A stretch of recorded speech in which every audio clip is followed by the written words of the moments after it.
everyone, and welcome to WSI's Digital Insider podcast series, where in each episode we'll be interviewing a top influencer in the digital marketing space to help all of you stay up to date on the latest trends and tactics. My name is Leanna San Pedro. I'm a member of WSI's corporate team in Toronto, Canada, which is home to my beloved Toronto Blue Jays. I also happen to be your host today. In this episode, we'll be taking a slightly different spin than usual. Our guest speaker is Ms. Tammara Kennelly, who is president of FriesenPress, the award-winning North American publishing company. Her expertise from the publishing realm, paired with the demands of today's digital world, lends a unique outlook into content and the power it holds in earning a loyal following for any brand. With her vast experience in helping authors and businesses establish their authority across a variety of industries, we're very excited to get Tammara's thoughts on the intersection of publishing and digital. So sit back, grab a drink, preferably a Malbec since I hear that's one of Tammara's favorites, and enjoy the session.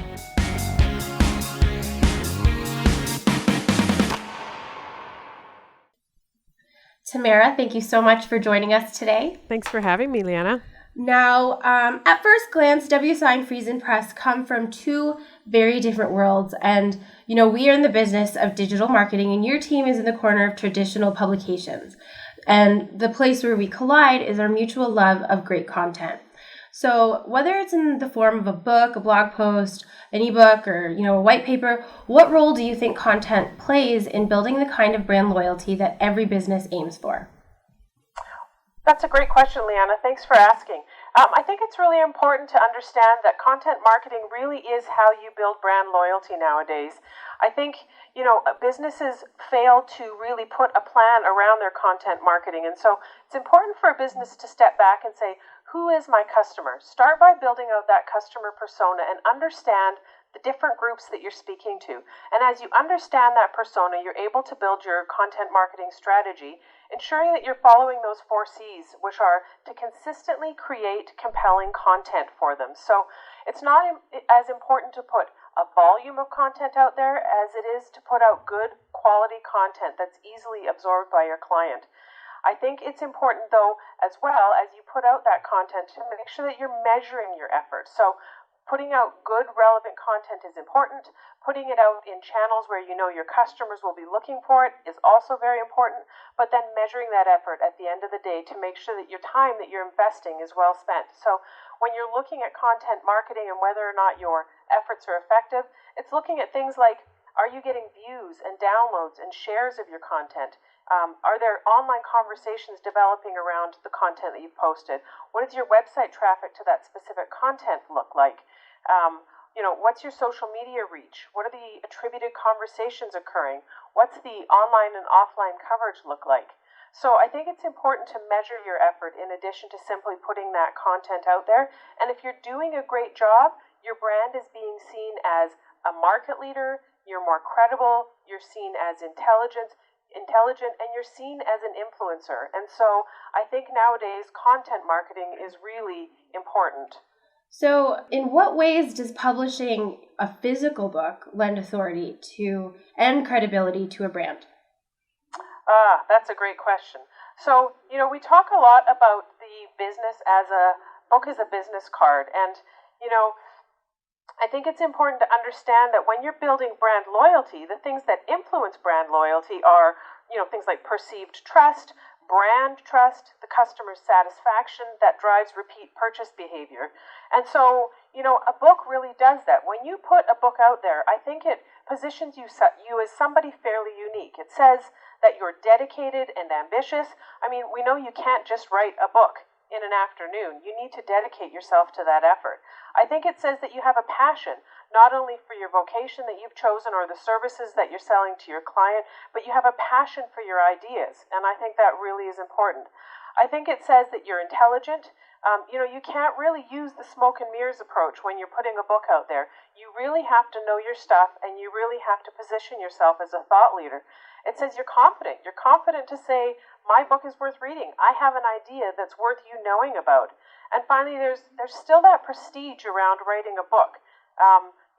While self-publishing has certainly made publishing that much easier and more accessible to a number of people. For those that don't understand the self-publishing world, putting a book out there has a lot of prestige around it. So I think that, when you put a book out, you're really sending a strong message to your client.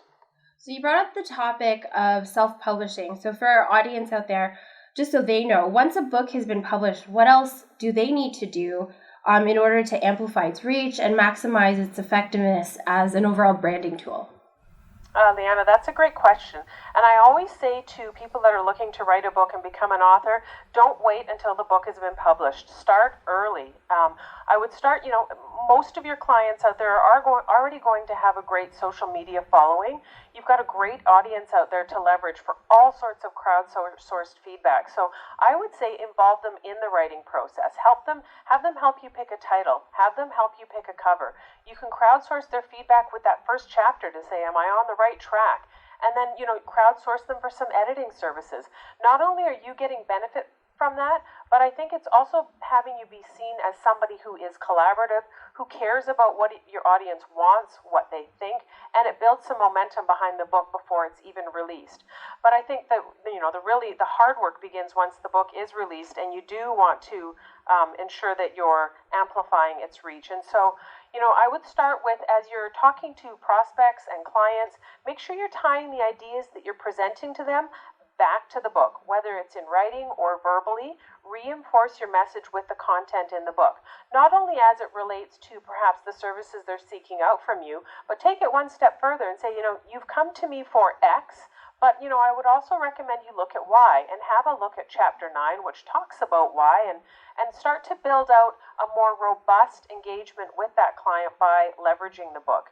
And, we have to keep in mind that there's the printed book and there's the ebook, and ebooks don't have a cost associated with them. And so think about perhaps putting that book out there for free into all of your messaging. You're not really looking to generate revenue off the book. You're looking to generate brand loyalty. You're looking to generate additional business. And so don't be afraid to give that book away for free and publicize it far and wide, whether that be on your social media, at presentations and speaking engagements that you're doing, at networking events. Make sure you're talking about it everywhere you go. And I would also say that, with the printed book, make sure that you're using it as a leave behind. I know there's a cost associated with that book, but realize that there's also a return associated with that book. And, the beautiful thing about using a book as a business card is that while a business card is a one-to-one relationship and it generally hits the garbage, when you hand somebody your book and you say, here are my ideas, here is my book, this is my name, they're going to remember you. They're going to hang on to that book. The impact of that free book is going to be long-lasting, and now that book will travel, whether that's sitting on their nightstand and their partner talks to them about it, that book heads to work and sits on the corner of the desk, and a number of people will see it and talk about it.